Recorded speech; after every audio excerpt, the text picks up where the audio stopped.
Einen wunderschönen guten Tag und herzlich willkommen zu einem neuen Video auf meinem Kanal. Heute mit Dr. Tony Huge. Ihr kennt ihn wahrscheinlich von YouTube, der Crazy Bastard. Und wir werden heute für euch ein kleines Q&A abdrehen. Ihr wolltet es wissen, ihr habt Fragen an Dr. Tony gestellt und ja, ich werde sie jetzt mal versuchen. I will translate the questions for you, okay, and you will answer. What's your ultimate goal in life? I guess my ultimate goal when I was younger was always to open up people's mind, because I saw the world very different from everyone else, and it made me nervous. The fact that I see things so different than everyone, I felt like I was going to be singled out. So I wanted to try to get people to see things my way, which is still what I'm doing.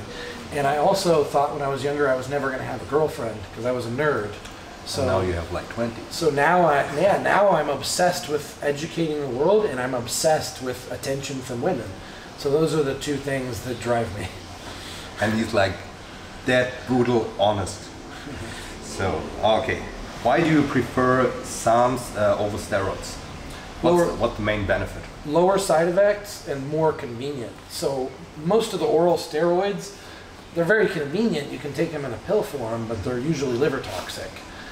And I have no problem with steroids. I still use steroids. I use steroids and SARMs, but I usually use SARMs. I use more SARMs than I use steroids because they give me all the benefits of steroids to build muscle without the side effects of water retention, hair loss, prostate problems.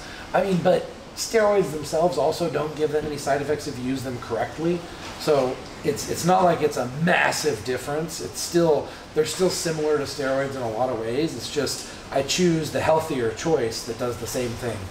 If you were doing like a contest prep, which compounds, normal compounds, which steroids would you replace with SARMs, and which steroids would you let in the system? So I would start the contest prep if I'm trying to build some more muscle before I cut it down. I would start with things like higher testosterone, a little bit higher testosterone, just so my estrogen is higher. Might even use some things like D-ball. I might even throw some things in like anadrol on days that I diet, because I don't just keep the same diet every day. I might choose like a very low calorie day. And on that day I might use something like an anadrol to kill my appetite, but still stay full and still stay strong.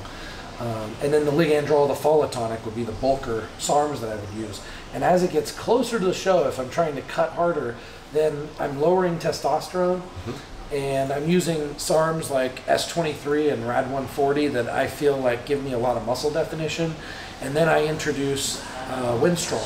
So I would go into a show using a combination of the SARMs plus the Winstrol and the low testosterone, because this allows me to use a lower dosage of the Winstrol, because Winstrol is amazing, but it has a lot of side effects. It's not very healthy. So if I combine the Winstrol with the SARMs have almost no side effects, and they accomplish most of what Winstrol does. And then that extra, just a little bit of Winstrol on top of it, gets that extra drying and that extra striations in the muscle. Yeah, I actually need to try this. It's on my list for 2020. I never experimented myself with SARMs, only with women and SARMs, and that works very well. My wife is on SARMs right now. So I have some with me. I can give you some to experiment with. Yeah. All right.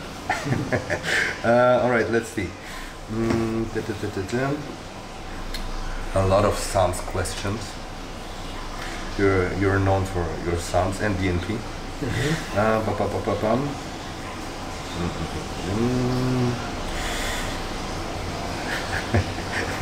Let's do this question.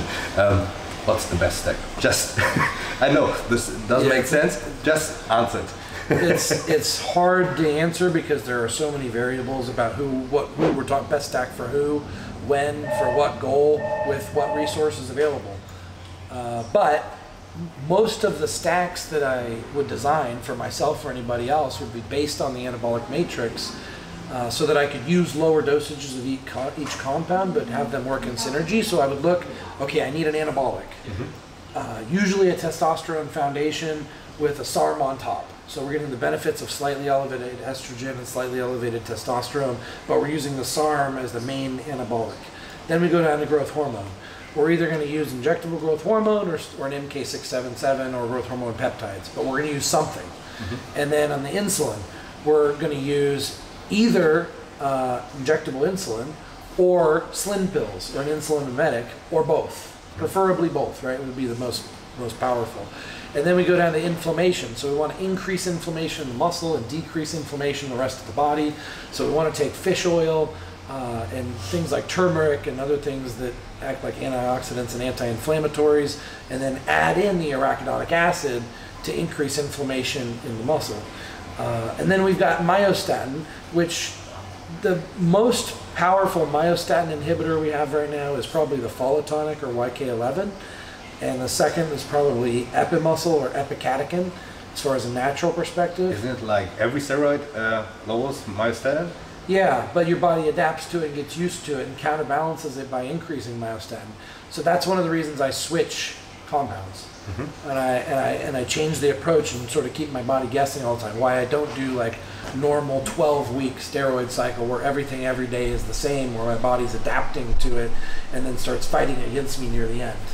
Okay, if you're doing just I don't have experience with SARMs, just imagine if you're doing a steroid-only cycle, yeah? Don't think of GH, insulin, estrogen.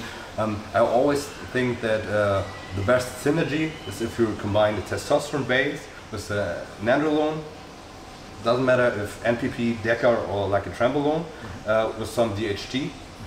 I think all three have to be in the stack to be perfect. Does that make sense to you? Yeah, exactly. So that's why, like pre-contest, test, trend, masterone is so popular, or bulking, like a test. I guess people throw in a Proviron and like and an MPP. Yeah. Works really great for me. Yeah. All right. Okay. Higher estrogen for muscle growth. We discussed it in the podcast. What's your return on high estrogen levels?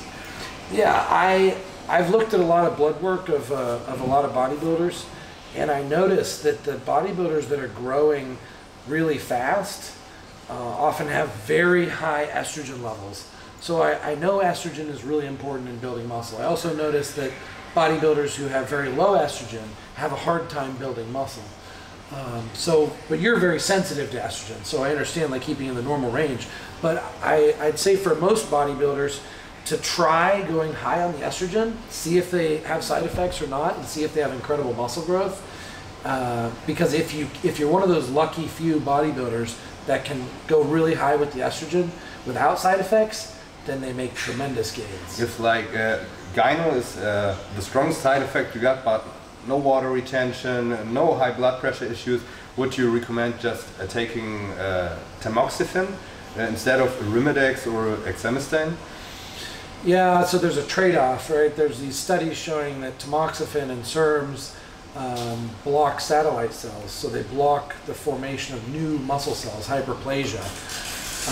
But on the other hand, they allow you to go higher with the estrogen without having side effects. So it's kind of a trade-off. I think the best balance is to use it for short bursts of time.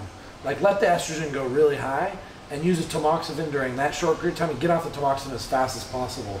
Because I think there's a delayed reaction and this is just theory, but I think there's a delayed reaction with things like satellite cells. Like the estrogen you had a week ago is going to affect how your satellite cells are reacting today. So it's not that you have to always have high estrogen. If you can spike it over a short burst of period of time before side effects accumulate or mitigate the side effects during those periods of time, then you can still have the benefits of having had the high estrogen during that time. Makes sense. And no high estrogen and no fluctuating estrogen for me because I'm a migraine patient. So. My estrogen increases migraines. Yeah. So or just fluctuating. So if I forget to take my exemestane one day, I get migraine the next day. Oh, wow. Yeah. Mosquitoes starting to get we're smelling too good. So. Are you always talking about Cialis and Viagra and stuff? You only use it for fun purpose or just or for blood pressure and training performance? So people know Cialis and Viagra for their sexual benefits, but if you look at the research, I have yet to find any long-term side effects, but lots of long-term health benefits. All the way from being an anti-obesity drug and activating brown fat to lower blood pressure. There's so many different trickle-down effects that it makes it very healthy to take on a daily basis. So I almost am always on some kind of Cialis or Viagra at any given time. Not just for the sex benefits, for the general health benefits. Where does it get metabolized in the liver, kidneys? I don't know whether it goes through which pathway, but my liver and kidneys have been fine always. So if they were a problem, then I would start eliminating certain things and seeing if something was negatively impacting my liver and kidneys, but my liver and kidneys have been fine. What's your take on health supplements in general? In Germany it's like a boom right now. So everyone's promoting astragalus and ashwagandha and citrus bergamot. Yeah. So some of these are very obvious that they work. Like ashwagandha, for example, you can take a huge amount and you will feel relaxed and you'll be like, whoa, that really works. That's amazing. That's even legal, right? I take it before sleep. Yeah, and there's other things, let's say like citrus bergamot. That's for cardiovascular health, and you don't know whether it's doing anything or not. I mean, you can get your blood work done 2 months later and see, but it's kind of like there's enough studies behind it that to me makes it worth the spending the money and taking the hassle of taking the pills for the possible cardiovascular benefits. I do think that these supplements, not all of them, but I do think a lot of them are really helpful. But people also don't understand that the marketing based on a lot of these supplements will take the information completely out of context. For example, it's very common for a supplement to be injected or a very high potency extract to be taken, or for the supplement to be given to someone whose body is completely deficient, and in order to make the results look like they're spectacular, whereas if you take it with your body, it's not going to do anything for you. So it's hard to navigate, and unfortunately, we get censored for talking about anabolics and all this stuff, and yet these supplement companies and people promoting garbage supplements can go out there and say a whole bunch of lies about it and not get censored. So it's very difficult for the public to weed out what's true and not. I got good experience with citrus bergamot. I got my HDL from like 5 back up to nearly 40 within 3 weeks. Wow. And still on trend. Wow. So, I'll put it out. I was taking a lot of that at one time, and I haven't taken it for a while. I'm going to add it to my list. Yeah, definitely works. Will you ever sell DNP again? I never sold DNP per se. Yeah. What's the issue with DNP? But the problem is that it's actually not illegal in most countries, but it's illegal to sell anything as a supplement that's not approved to be a supplement, basically. So if the government wants to go after a certain supplement like DNP, then they can go after it very harshly. The laws in Western civilization countries, especially America, the laws are this thick. So people don't realize that everybody's doing something illegal every day, and that gives the government the power to spy on you and do whatever they want to you at any given time. They've saved all this data on you, and at any time they can go and say, oh, you violated this law. So that's what it is with DNP. Even though they could make it a scheduled substance, they could make it illegal, but they don't. Instead, it's just as illegal as some of the supplements on the counter at a supplement store, but they just enforce it, whereas they don't enforce it against the other supplements. And they do that, they say, because they're protecting the public because of overdoses. And yet, what's interesting is if you look at how many deaths there were from DNP, when I started educating people about DNP, because that's what I'm most known for, the usage of DNP probably increased tenfold worldwide. I know it did. And yet the deaths went down. So instead of having like 5 deaths per year worldwide, which is nothing, think about elephants sitting on humans causes more deaths than DNP. We went from 5 deaths per year to like 1 death per year, or 2 deaths per year. And yet the usage went up tenfold. So we have like let's say like a 30 times decrease in the per use death of DNP based on just education. So it's actually not a dangerous compound. People think it's the most dangerous compound out there. If you use your brain, it's not. that's why I think it is a conspiracy. I really think it's a conspiracy because if people knew what DMP was capable of from a health perspective, it would cost the pharmaceutical companies and the mainstream supplement companies trillions, with a T, trillions of dollars. I mean, it would completely change world healthcare. So I think there is a conspiracy against it to prevent people from getting the knowledge. Because look at how much, all of my videos got censored. Think about how much DMP information I have all wiped off the internet. My last DMP video got down on YouTube as well. I did like a fazit.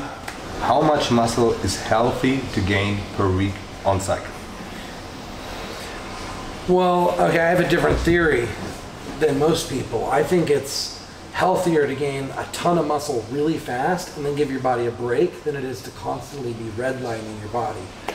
So yes, these compounds have health consequences, but I think it's more about the duration of use of these compounds and the duration that we're flipping these unnatural switches than it is the amount. So it's like if we're gonna hit the gas pedal, you know, this far, and that's gonna cause stress on our engine, our body, why not just floor it, get to the destination faster, and then come off the gas completely and let the engine rest? So, but most people, you know, people can gain a completely different amount of muscle based on their experience. Like someone who's a beginner, who's never done a cycle before, is going to gain a ton of muscle each week. And it's not about the rate of the muscle growth, it's more about how far you are above your natural level. Because the further you get above your natural level, the less healthy it is. And the faster you gain muscle as you're over that natural level, the more strain it puts on things like your heart and your sleep and just every organ in your body. So I can't really answer it with a direct number other than to say I have a completely different theory, which is to floor it and then to get off the gas. All right. I have a different question myself. How much is too much? There are different theories about how many androgen receptors you actually have. So the dosages, depending from like 2 grams per week to Boston 30 grams per week. So what is the highest effective dose of each compound? So where are the diminishing returns? Yeah, this is one of the reasons why I got really interested in advanced bodybuilding chemistry, was because I saw my friends going up and up in the dosage. They thought, oh, if 600 milligrams a test feels this good and I'm making this much progress, what happens if I take a gram? What if I take 1.5 gram?